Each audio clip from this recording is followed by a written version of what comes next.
I'm Nadia Brandt, 46 years old, and I spent my whole life earning the right to run the most dangerous 4.5 acres of steel on Earth.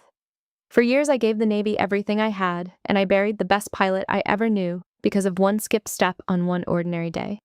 But when two young pilots mocked me in the ready room, not knowing I was the air boss about to clear their launch, I made a choice that changed the way they would fly for the rest of their lives. Have you ever been dismissed by someone who had no idea who you really were? If so, tell me your story in the comments. You're not alone. Before I get into what happened, let me know where you're tuning in from. And if you've ever had to stand up for yourself after being underestimated, hit that like button and subscribe. The morning I reported aboard, the sea was the color of gunmetal and the flight deck was still dark. I climbed the island ladders before sunrise, deck after deck, until I came out into the glass room they call primary flight control, the highest working space on the ship. From up there, the flight deck looks close enough to touch. 4.5 acres of steel, the catapults, the arresting wires, the jets folded and chained down like sleeping birds. Every aircraft on that deck, every soul who would ever strap into one, moved when I said, move. That was my job now. They call the officer who holds it the air boss, and for this deployment, the air boss was me. Most of the air wing had never seen my face. They had checked aboard while I was still finishing a tour ashore, and a carrier is a city of 5,000 people, so a new department head can pass through the passageways for days without anyone placing her. I did not mind that. I have spent a career being underestimated, and somewhere along the way I learned to let it run its course. The deck has a way of correcting people that no introduction ever could. I was 46 years old that morning, and I had wanted to fly since before I understood what wanting was. I grew up near a naval air station, in a small house at the end of a road where the fence line ran along the edge of the field. My father was a machinist who fixed broken things for a living and never once asked me what I wanted to become. My mother had been gone since I was small, so in the evenings I would climb the fence and sit in the long grass and watch the jets come home, one after another, dropping out of the gold light and onto the runway. And I would think that whoever flew them must be the most certain people in the world. My father fixed machines and never asked. The jets asked. So I went where I was wanted. I entered the Naval Academy at 18 in the autumn of 1998. I was commissioned an ensign in the spring of 2002, and I went straight to flight training because I had decided a long time before that I would either earn the wings of gold or break myself trying. It took 2 years. I was 24 when they pinned the wings on my chest, and I can tell you that I have received many honors since, and not one of them has ever felt the way that one did. I was an F/A-18 pilot. I had a single seat and a single engine and the whole sky, and I believed, the way the young believe, that nothing could touch me. The deck taught me otherwise. It always does. I met Sam Behrens on my first fleet deployment in 2006 when I was 26 and a brand new lieutenant who thought she already knew the airplane. His call sign was Coyote, and he was my section lead, which meant that when we flew as a pair, he was the one in front and I was the one learning to keep up. He was the best stick I have ever flown beside, and he was the most careful man I have ever known. And at the time, I did not understand how those two things could live in the same person. I thought careful was for people who were not good enough to be bold. He set me straight on a catwalk one night, the two of us watching the wake glow green behind the ship. "The deck doesn't care how good you are, Saint," he told me. "It only cares whether you did the steps, every step, every time. The day you start believing your hands can save you from a checklist you skipped is the day this place starts measuring you for a flag." I laughed at him. I was young. I had hands. I thought the steps were for slower people. We flew together for 3 years, and in those 3 years, he made me into an aviator instead of a kid with a fast airplane. He taught me to walk the jet the same way every time, to read every gauge even when I was certain, to treat the most routine launch of the most routine day as if it could be the one that killed me, because one of them always could. I did not love the discipline of it then. I loved him in the clean and uncomplicated way you love the person who is making you better. And I assumed, the way you do at 28, that there would always be more time. There's never as much time as you assume. We flew good missions together, Coyote and I, and some hard ones, and a few I am still not allowed to talk about. But the flying is not what I remember most clearly now. What I remember is the small things, the rituals he never broke. The way he walked the same path around the jet every single time, starting at the nose and going clockwise, touching the same panels in the same order, even on the days when we had flown that exact airframe an hour before. The way he read every gauge aloud to himself in the cockpit, a quiet murmur under the engine noise. Not because he doubted them, but because saying a thing out loud is how you make sure you actually checked it instead of only glancing at it. I used to tease him for it. I called him an old man at 29. He would just smile and say that old men are the only pilots who get to be old and keep murmuring his gauges. I would give a great deal to hear that murmur again. I have spent 17 years trying to build it into every aviator I'm responsible for, one suspended launch at a time. From the airboss chair on my first morning aboard, I could see the exact spot on the bow where the catapults end and the sea begins.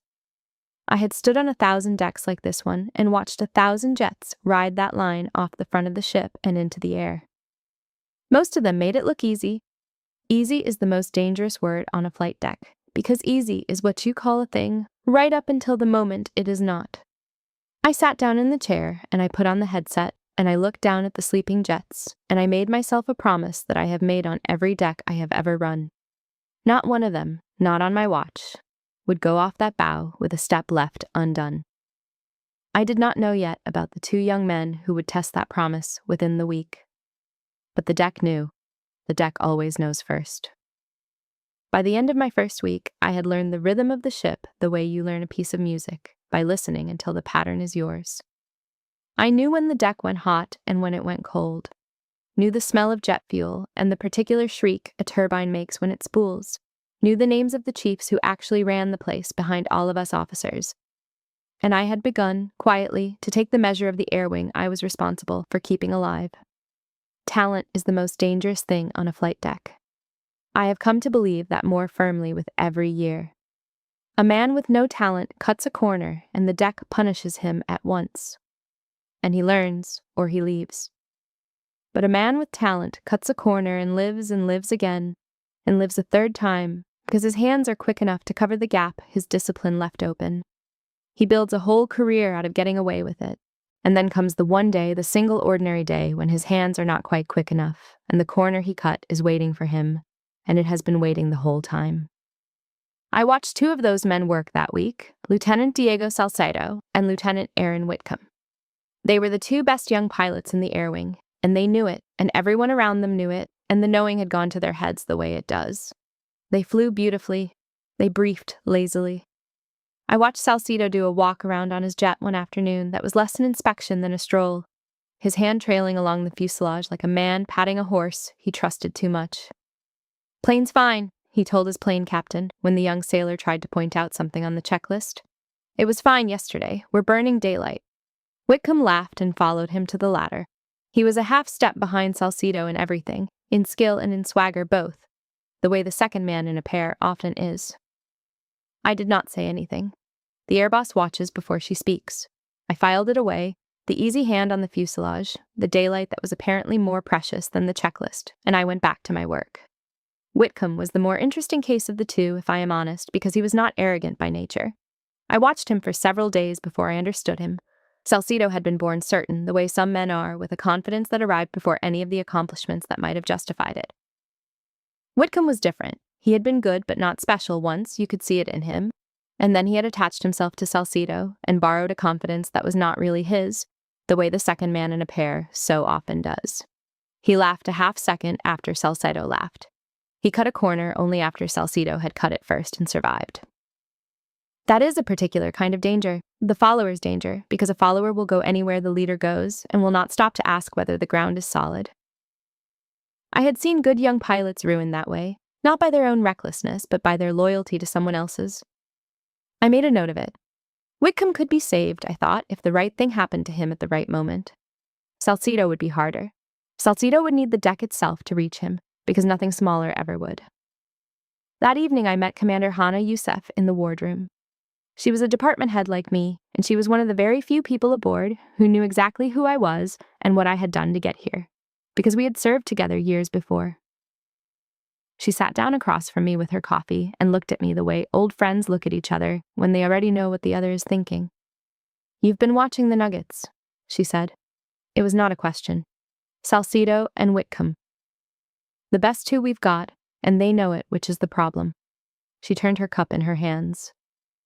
Somebody's going to have to teach them the deck isn't theirs, Nadia. They think it belongs to whoever flies it best. Lucky you. I told her I did not intend to teach anyone anything. I intended to run a clean deck and let the deck do the teaching. She gave me a long look, the kind that says she had heard me make promises like that before, and then she let it go, because she also knew that I meant it and that I would hold the line, whether the line wanted holding or not. That night I went back to my stateroom and I opened the gray steel cruise box that goes everywhere I go, and I took out the one photograph I carry. It is Coyote and me on the catwalk, both of us young, both of us laughing at something neither of us would remember by morning. I have carried that photograph on every ship I have ever served on. I do not look at it often. I did that night. He died in 2009. I was 29. He was the same.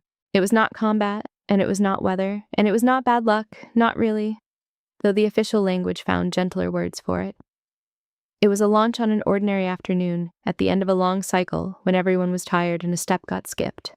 One step in the chain of small certainties that keep a jet flying instead of falling. I have spent every year since then making sure the steps do not get skipped. People think that is about regulations. It is not about regulations. It is about the catwalk and the green wake and a man who is better than I will ever be, who is not here, because of one step on one day. I was the one who had to gather his things afterward. That is a duty that falls to the people closest, and I was closest, so I folded his flight suits and boxed his books and found, in the bottom of his cruise box, a photograph of the two of us he had been carrying the same way I now carry one of him. We had each been quietly carrying the other the whole time and never said so. I did not cry on the ship. You do not in front of the crew, because the crew needs to believe that the people in charge are made of something steadier than grief. I waited until I was home, weeks later, alone, and then I came apart the way you do. All at once, and for a long time. And when I had put myself back together, I made the only promise that made any sense of it, which was that I would spend the rest of my career making sure that the thing that had happened to him would not happen to anyone I was responsible for, if a refusal to skip a step could prevent it. That promise is the spine of everything I am as an officer. 2 young men had laughed at it in a ready room without knowing it was there. They were about to meet it. I closed the box. I had made my decision before I opened it, if I am honest. I would hold this air wing to a line they did not yet respect, and I would start with the 2 who respected it least, and I would not raise my voice once while I did it. The deck does not need a raised voice. The deck only needs someone who refuses to look away. The first cyclic operations of the deployment were scheduled for a gray Tuesday morning. Cyclic operations are the heartbeat of a carrier. Launch and recover, a great wheel turning all day and into the night. The whole ship orients itself around the schedule, and the schedule that morning had Salcedo and Whitcomb on the very first event. I had read it the night before. I read the schedule every night. It is one of the steps. Before a launch, I like to walk through the ready rooms. A ready room is where the aircrew of a squadron gather, rows of high-backed leather chairs facing a duty officer's podium and a wall of screens, and it is where the day's flying gets briefed and argued over and laughed about. I go not to be seen, but to take the temperature of the people I am about to send off the bow. I want to know who is sharp and who is tired, and who is carrying something that does not belong in a cockpit. So that morning, in plain khakis, no entourage, no announcement, I stepped into one of the ready rooms to listen. Salcedo was in the front row, with his boots up on the chair in front of him. He saw me come through the door, a woman in khakis he did not recognize, and I watched him decide, in the lazy half-second it takes a certain kind of man to decide such things, that I did not belong, that I was lost, that I was somebody's secretary who had taken a wrong ladder and ended up somewhere important by mistake. "You lost, sweetheart?" he said, loud enough for the rows behind him. The galley's one deck down. A few of them laughed. Whitcomb beside him grinned and leaned in. "This is aircrew only, ma'am," he added. Pretty sure they don't let admin up here during flight ops. The whole row laughed then. I stood in the doorway and let it happen. I have been mistaken for the secretary, the wife, the nurse, the lost tourist, the girlfriend who came to watch. I stopped correcting people about it a long time ago, somewhere around the rank of commander, when I understood that correcting them gave them something they did not deserve, which was my attention.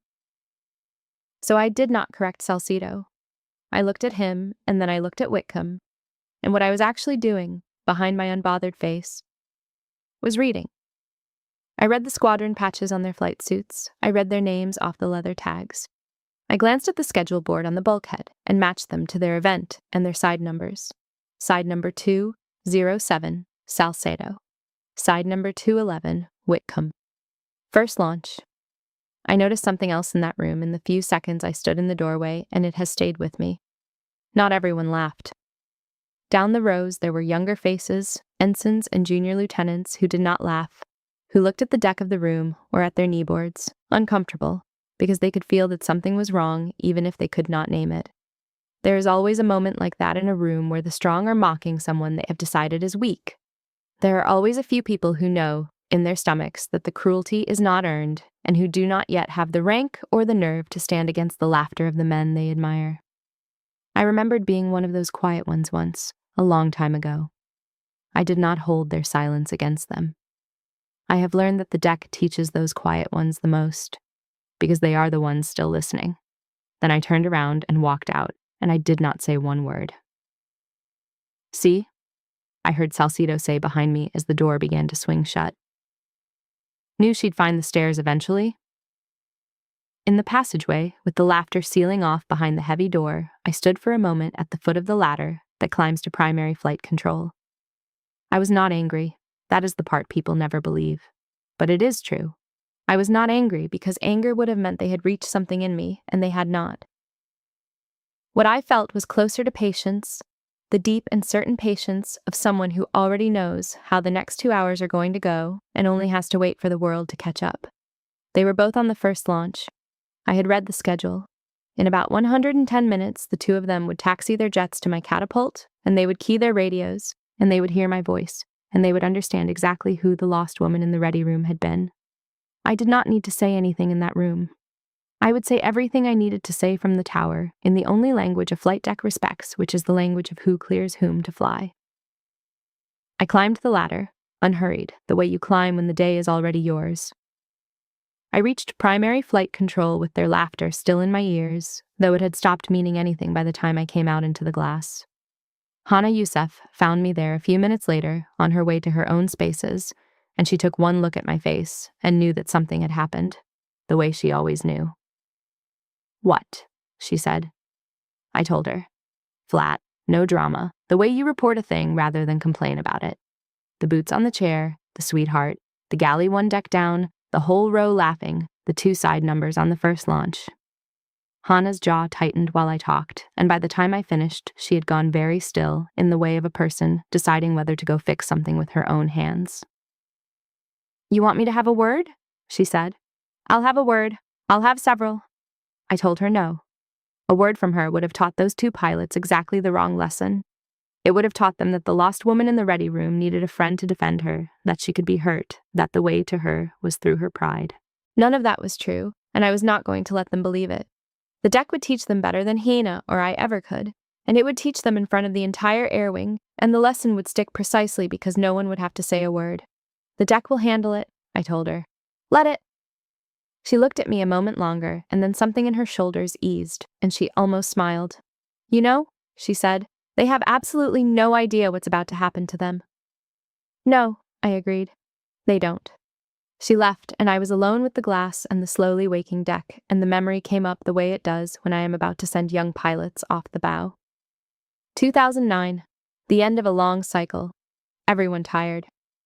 Coyote walking to his jet on an afternoon that was utterly ordinary, the kind of afternoon you do not remember because nothing was supposed to happen on it. One step skipped, somewhere in the chain. He did everything else right. He always did everything else right. But the deck does not grade on everything else. The deck grades on the one step, the specific one, the one that mattered that day, and on that day, he did not do it. And so he is a photograph in a steel box, and I am the air boss. And that is the trade the world made without asking either of us. I do not let arrogance slide. Not because I am rigid, though men have called me that. Not because I love rules, because I do not, particularly. I do not let it slide because I know exactly what is on the other side of the corner these young men keep cutting, and it is not an inconvenience, and it is not a delay. It is a catwalk and a green wake and a name you say to yourself for the rest of your life. I reviewed the morning schedule one more time, every event, every side number, every pilot, and I saw Salcedo and Whitcomb sitting there at the top of the first launch, and I did not feel vengeful. I want to be clear about that. I felt resolved. I was going to run the cleanest, most deliberate, most utterly by-the-book launch cycle of the entire deployment, and the two of them were going to fly in the middle of it, and they were going to do every step, because on my deck everyone does every step, and that is the whole job. A flight deck petty officer leaned into Pry-Fly to drop off a status board. He was young, maybe 20, and he had recognized me on day one, the way the enlisted often see clearly what officers sometimes miss. He set the board down and gave me a quick, easy nod. "Glad it's you up there this cruise, boss," he said. "We sleep better." I thanked him, and I meant it, and after he left I sat down in the chair and put on the headset and looked out over the deck as the first jets were spotted on the catapults and the sailors in their colored jerseys began to flow across the steel like blood, returning to a limb. The deck was waking up, the wheel was beginning to turn, and I was ready, the way Coyote had taught me to be ready, which is to say completely with nothing left to chance. Launch operations have a rhythm older than any man on that deck, and from the tower you do not so much command it as conduct it. The jets taxi up out of the pack, guided by the yellow-shirted directors, and they line up behind the catapults, and at the right moment each one is handed forward into the shuttle and flung off the bow at the speed of a thrown stone. It is the most violent, ordinary thing human beings do. And the voice that holds it together, that says go and says wait and says stop, is the air boss in the glass. That morning the voice was mine, and it was about to become the most important sound in two young men's lives. Salcedo's jet, side number 207, taxied up toward Catapult 1. I keyed the radio, and I spoke the way I always speak during operations. Calm, even, unhurried, every word doing exactly one job. 207, boss. Hold short, follow the director, and watch your wingtip clearance on the right. There was a pause, a half second too long, and in that half second I knew that he had recognized the voice, because I had watched 100 pilots recognize 100 things over the years, and the silence is always the same shape. Then slowly his helmet turned. He looked up, through the canopy, up the height of the island, to the glass room at the top, to me. I saw him find my face. I watched the understanding arrive. From 200 feet away, in the gray morning light, I watched the color leave a young man's face. I did not smile. The air boss does not smile during flight operations. I held his eyes for exactly as long as it took him to understand. And then I went back to my job, because the deck does not stop for anyone's education. Behind him, 211, Whitcomb, keyed up a beat later, and his voice came across the net, thin and unsteady. 211 copies, boss. He had figured it out too. Good. They could think about it together while they did their checks. And then Salcedo, rattled, did the thing I had been watching him do all week. He rushed. There's a control wipeout at the catapult where the pilot moves the stick and the rudder pedals through their full range so the deck crew can confirm the flight controls are actually moving. All of them, fully, freely. It takes a few seconds. It is one of the steps. And Salcedo, sitting in the shuttle with my voice still ringing in his ears, and his pride lying in pieces on the cockpit floor, clipped it. He started the wipeout and did not finish it. A fast, embarrassed jerk of the stick. The motion of a man who wants to be in the air and away from this moment more than he wants to be careful. I saw it. From the tower, with the deck edge cameras and 40 years of pattern recognition, I saw it. And I keyed the radio. Suspend! Suspend! Suspend! The catapult crew froze. The shuttle stopped. The whole launch held its breath. 207, you will complete your control checks. All of them. Full throw, full deflection, hold each one. We are not in a hurry. The net was silent. The entire air wing monitors that frequency. Every pilot in every ready room, every chief on the deck, every sailor in the tower heard the air boss stop a launch and tell Lieutenant Diego Salcedo the best young stick in the wing, that he was going to do his checklist over again in front of all of them because he had not done it right the first time. There was a long pause. And then his voice, very quiet, stripped of everything it had carried in the ready room 2 hours before. 207, Roger, completing checks. And the deck waited. That is the part I want you to understand. The deck waited for him. 40,000 tons of warship, a strike group, an admiral, an entire day's flight schedule, all of it held in place while one young man moved a control stick through its full and proper range. Slowly, completely, every step, the way he should have the first time, the way Coyote did every single time of his life until the one time he did not. The flight controls swept their arcs. The deck crew confirmed each one. It took perhaps 20 seconds. It must have felt to Salcedo like the longest 20 seconds he had ever lived. I have thought about what those 20 seconds were like for the people who were not in the cockpit, because they matter too. There was a catapult officer crouched at the edge of the deck, a young lieutenant in a yellow jersey who held his signal and waited and did not rush, because the air boss had said suspend, and so the launch was suspended, and his discipline in that moment was as important as anyone's. There were plane captains and ordnance men, and the boy on the catapult, dozens of sailors frozen in the choreography of a launch, all of them holding still, all of them watching the same thing, which was a famous young pilot being made to do his job correctly in front of the entire ship. None of them laughed. A flight deck does not laugh at a thing like that. A flight deck understands, better than any ready room ever will, that the suspended launch is not a humiliation, but a mercy, and that the only humiliation worth fearing is the one that comes after you are already in the water. They watched, and they understood, and somewhere in those 20 seconds, the story of who the air boss was rewrote itself across 5,000 people without my saying a single unnecessary word. Then, and only then, I cleared him. 207, checks complete, deck is clear, you are cleared to launch. Good hunting. The catapult fired. The jet went off the bow in a hard white rush of steam and was airborne, climbing, clean, exactly as it should have been. The deck exhaled. And I was already turning to the next aircraft, calling Whitcomb forward, running the wheel, because the lesson was delivered and there was nothing more to say about it. I had not raised my voice. I had not mentioned the ready room. I had not so much as let a single sharp word into the net. I had simply refused, in front of everyone, to let a man fly off my deck with a step undone. That was all. That was everything. We recovered the whole event without a scratch, every jet trapped aboard clean, and by the time the last aircraft was chained down, the story had already run the length of the ship the way stories do, on a vessel where 5,000 people share recycled air and very little privacy. The lost woman in the ready room was the air boss. The air boss had stopped Salcedo's launch and made him redo his checklist in front of God and the entire wing. By dinner, there was not a sailor aboard who had not heard some version of it. The debrief that afternoon was tense.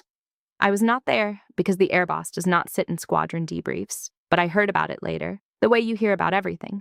Salcedo was defensive in the brittle way of a man who knows he is wrong and cannot afford to admit it. She held my launch to make a point, he said. That's all that was. She had it out for me from the ready room. He was half right, and the half he had wrong was the half that mattered. It was a point. The point was that he had very nearly flown a $40 million airplane off the front of a moving ship without confirming that his flight controls worked, and that if those controls had hung up at the wrong moment, he would have gone into the water off the bow with the ship steaming straight at him, which is one of the worst ways there is to die on a carrier. The point was that I would stop his launch again tomorrow and the day after and every day of the deployment if he gave me a reason. The ready room had nothing to do with it. The ready room had told me who he was. The catapult had simply given me the chance to show him who I was. That evening, Rear Admiral Francis Lott, who commanded the strike group, gathered the air wing leadership in one of the larger ready rooms. She did not mention the morning by name. She did not have to. She was a small, iron-spined woman who had flown helicopters in 3 wars and did not waste words. On my deck, she said, the air boss's word is the difference between you flying and you swimming. There is no appeal. There is no debrief that overturns it.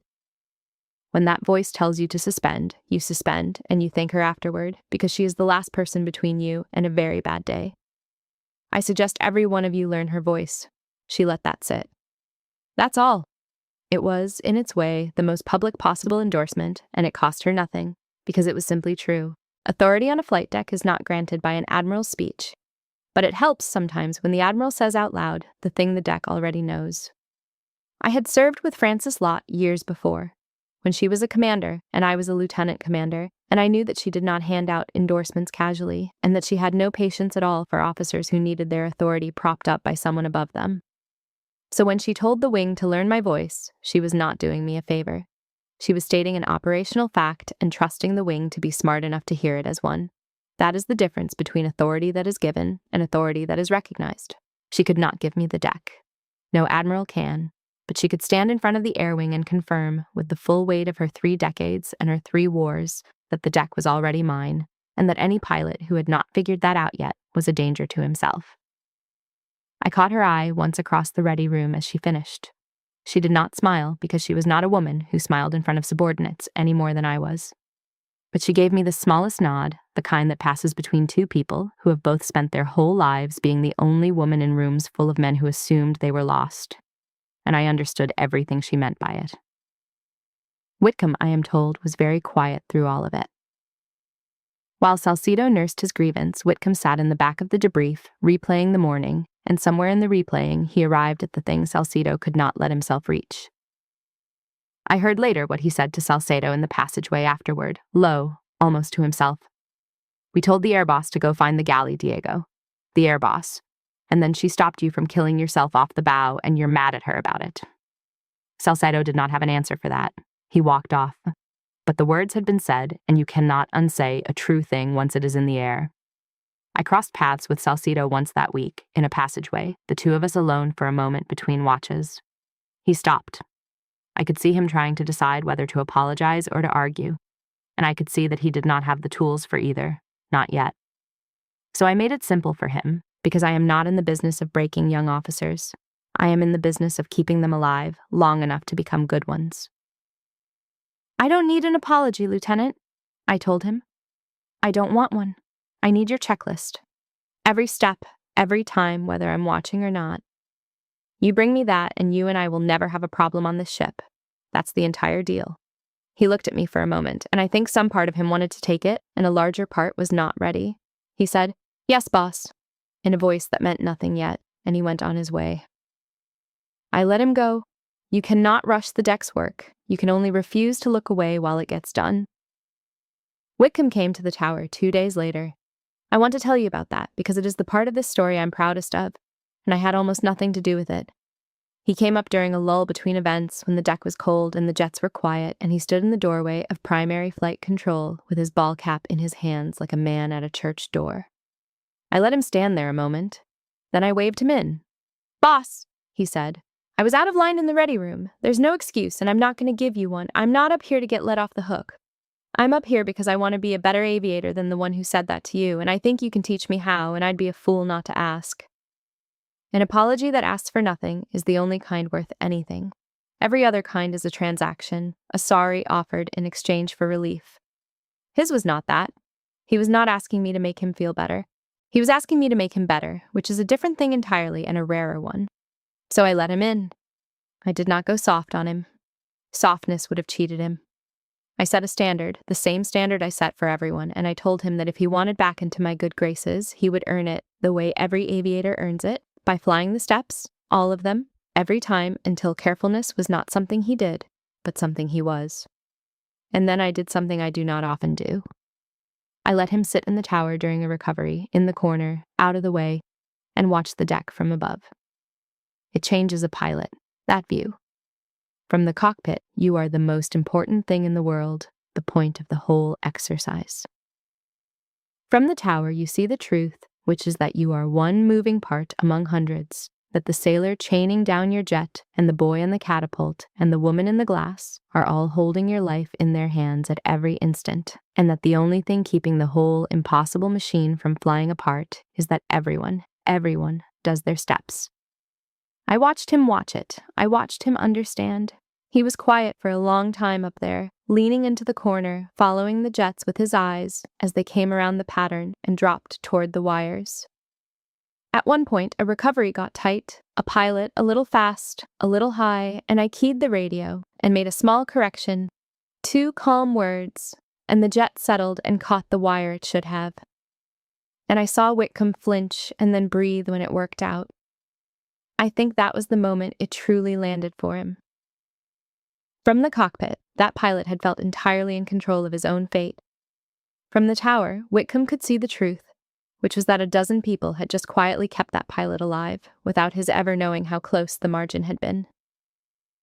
The cockpit is a place that tells you a comforting lie about how much of your survival is in your own hands. The tower tells you the truth, which is harder and better. You are held aloft by other people's discipline far more than by your own talent, and the only honest way to repay that is to be one of the disciplined ones, so that someone else's son or daughter gets held aloft by you. I did not say any of that to him. He was watching it happen in front of his own eyes. He did not need me to narrate it. When the recovery was done, he was quiet, and I decided he had earned the truth, so I gave him a piece of it. I had not said the name aloud on that ship, not once, not to Hannah, not to anyone. I said it to Whitcomb. I had a wingman once, I told him. Years ago. Better stick than you. Better than Salcedo, if I'm honest, and I don't say that lightly. His call sign was Coyote. He did everything right for years. And then one ordinary afternoon at the end of a long cycle, he skipped one step on one launch, and I have been clearing jets off decks for him ever since. I looked out at the sea. So when I stop a launch, Lieutenant, I am not making a point about a ready room. I am keeping a promise I made to a man who isn't here. Now you know. Whitcomb did not say anything for a while.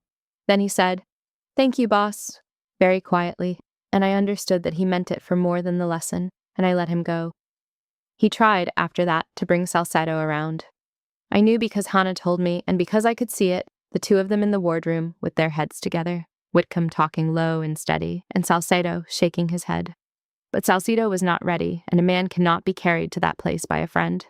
He has to walk there himself, and usually it takes the deck to make him walk.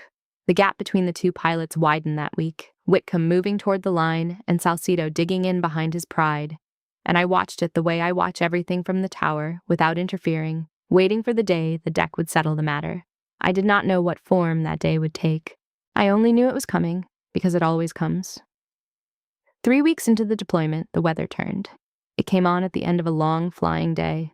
A low-pressure system that the forecasters had tracked but underestimated, the way they sometimes do. And by the time the last event was airborne, the deck was pitching, and the ceiling had dropped, and the rain had come in sideways across the bow. Night recovery in weather is the hardest thing we do. The deck moves under you, the horizon is gone, and a pilot at the end of a long day, low on fuel, has to fly a precise approach to a small, moving target in the dark with almost nothing to spare. It is the moment everything I have ever drilled into anyone is for. The steps are not a luxury on a night like that. They are the only thing standing between a jet and the black water. From the tower, I could feel the whole ship tighten. You learn to feel it after enough years, the way the air on the bridge goes still, the way the radio chatter drops to only what is necessary, the way even the sailors who are not part of the recovery stop what they are doing and listen. A stack of jets was circling above the weather, each one at a different altitude, each one burning fuel it had planned to have, and now did not. And the math of it was simple and merciless. There was only so much gas in the sky and only one deck to land on, and the deck was fouled.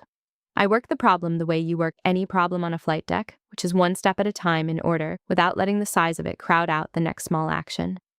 Get the fouled jet clear, confirm the landing area, bring the lowest fuel state aboard first, hold the others, talk to them, keep them calm, keep them high enough to think.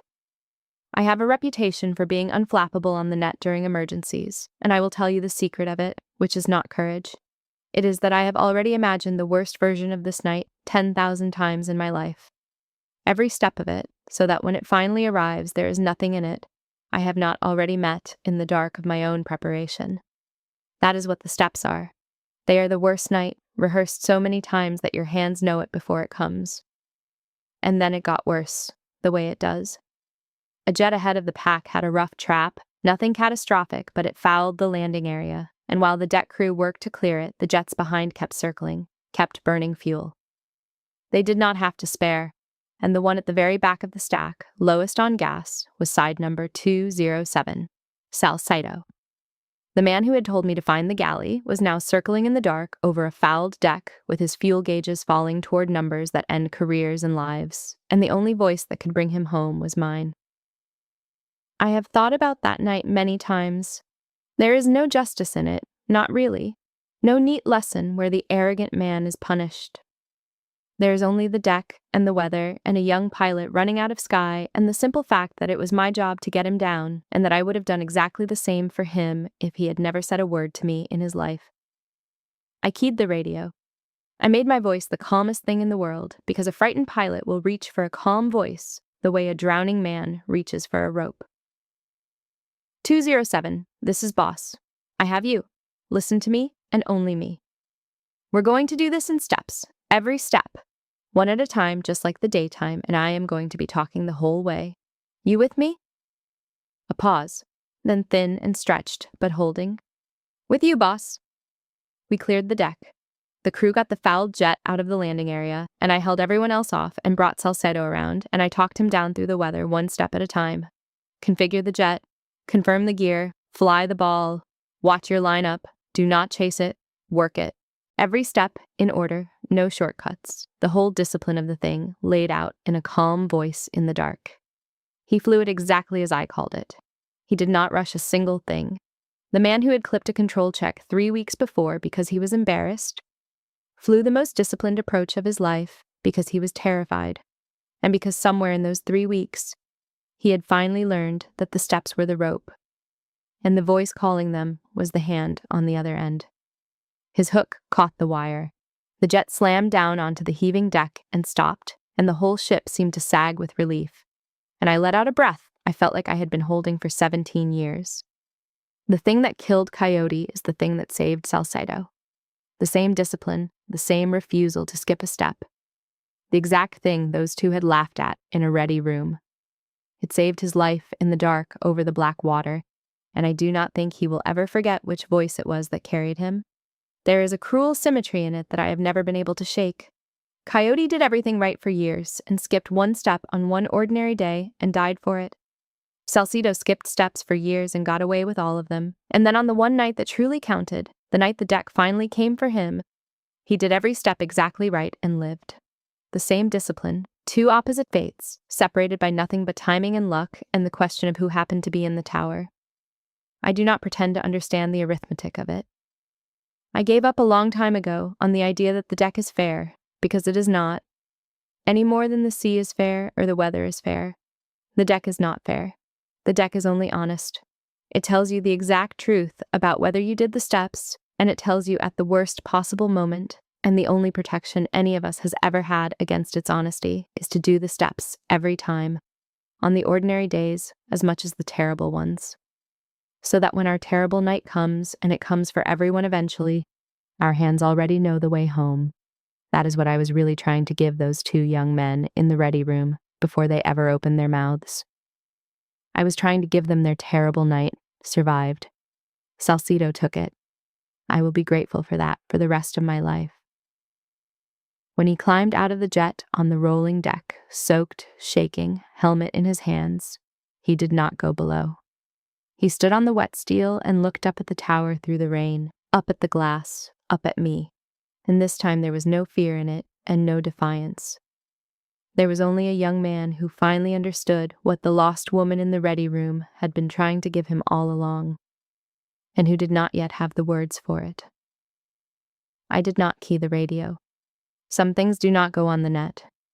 I just looked back at him, through the rain and the dark, and I let him see that I had him. That I had always had him, that the deck had me, and I had him, and that was how the whole thing was supposed to work. Then I turned to the next jet in the stack, because there were still pilots in the air, and the wheel was still turning, and the job is never finished. It only pauses long enough for you to be grateful, if you are wise enough to take the moment. The deployment wound down the way they all do, the long, slow exhale of a crew counting days, and the two pilots who had mocked the lost woman in the ready room were not the same two men by the end of it. I do not say I changed them. The deck changed them. I just refused to look away while it did. There was a calm flight deck at golden hour near the end, a routine cyclic event, the kind of clean and ordinary flying that does not make stories. I ran the whole cycle from the tower and did not have to correct a single pilot, not once, not a clipped check or a rushed taxi in the lot of them. You do not get a parade for the mishap that did not happen. There's no medal for the funeral nobody had to attend. You just get a quiet deck and a full count of souls who flew and came home. And if you have done this job long enough, you learn that this is the only trophy worth wanting, and that it is enough. Salcedo came to the tower on one of the last days. He had been coming around for weeks by then, in the small ways a proud man comes around, flying clean, speaking carefully, learning his voice the way the Admiral had told the whole wing to learn mine. But he had not said the words, and I had not asked him to, because I had told him the truth at the start, that I did not need an apology. He said the words anyway. He stood in the doorway where Whitcomb had stood, and he made himself say it. "I called you, sweetheart," he said. "I told you to go find the galley in front of the whole room, and then a few weeks later you talked me down through the worst night of my life, when I had nothing left in the tanks, and you never once brought up the ready room while you did it. I've been trying to figure out how to say sorry in a way that's worth anything. I don't think I can. But I'm sorry, boss, for all of it." I looked at him for a moment. He had grown up somewhere in those weeks, the way the deck grows people up, hard and fast and permanently. So I gave him the only absolution a flight deck recognizes. "You finished your checklist that night, Salcedo," I told him. "Every step in the dark, with your life on the line and your hands shaking, you finished every single step. That is the only apology a deck ever accepts, and you already made it. We're square. Now go fly." He almost smiled. He nodded, and he turned to go, and at the door he stopped and looked back up at the glass one more time, and then he went below to do his job, which he now did the way Coyote used to do it, completely, with nothing left to chance. Whitcomb made full lieutenant commander's worth of progress in a single cruise, and the two of them together became the steadiest hands in the wing, which is what talent becomes when discipline finally catches up to it. The air wing was the safest it had been in years by the time we turned for home. I would like to tell you that everyone noticed, that there was some grand recognition of it, but that is not how it works. Safety is invisible. It is the absence of the thing, the empty space where a tragedy did not go. Only a few of us ever really see it, up in the glass, watching the wheel turn clean. I made my peace with that invisibility a long time ago. When I was young, I wanted the things young aviators want, the fast jet and the call sign and the story to tell at the bar, and I got all of them and they were good. But you grow into a different kind of wanting if you stay in long enough and pay attention. You start to want the empty space where the bad thing did not happen. You start to measure your career not by the medals on your chest, but by the funerals you did not have to attend, the letters home you did not have to sign, the cruise boxes full of folded flight suits that nobody had to gather and ship to a grieving family. By that measure, it had been a good deployment, the best kind, the kind nobody would ever make a movie about because nothing went wrong that we did not catch in time. I sat up in the glass at golden hour and watched a clean cycle of jets come home, every one of them, and I felt the particular quiet satisfaction that I think is the truest thing this job has ever given me. It is not loud. It does not announce itself. But it is real, and it is mine, and no one in any ready room can take it from me, because they were never able to give it to me in the first place. On the last night of flying, I went back to my stateroom and opened the gray steel box and took out the photograph. Coyote and me on the catwalk, young, laughing, the green wake behind us, all that time we thought we had. I looked at it for a long while. I told him about Salcedo, about the night over the black water, about the checklist finished in the dark. I do not know if that means anything. I am not a sentimental woman, and I do not pretend to know what the dead can hear. But I keep clearing jets for him, everyone, every step, and I think that is its own kind of conversation, carried on in the only language he ever cared about. Two men once looked at me and decided I did not belong in the room. They were not cruel, not really. They were just young and certain and wrong, the way I was once young and certain and wrong until a better aviator than me taught me otherwise on a catwalk at night. The deck decided the matter, the way it always does, and it decided it without my having to raise my voice or defend my pride or prove a single thing. I just did my job, completely in front of them, until the truth said everything that needed saying. So if somebody has ever looked at you and seen less than you are, the lost one, the wrong one, the one who took a wrong ladder and ended up somewhere important by mistake. I will tell you what I have learned from a lifetime in the glass. Do not argue with them. Do not waste your voice. Just do your work so well, so completely, with such refusal to skip a single step that the truth speaks for you and leaves them nothing to say. Then clear the next launch and go home. If you've ever had someone look right past you and decide you didn't belong in the room, I'd love to hear how you handled it down in the comments. Did you correct them, or did you let your work do the talking? And for anyone who has served on a flight deck or loved someone who did, tell me this. Do you think Salcedo earned his way back, or did he just get lucky that night? I read every comment, every single one. If this story meant something to you, hit subscribe and stay a while.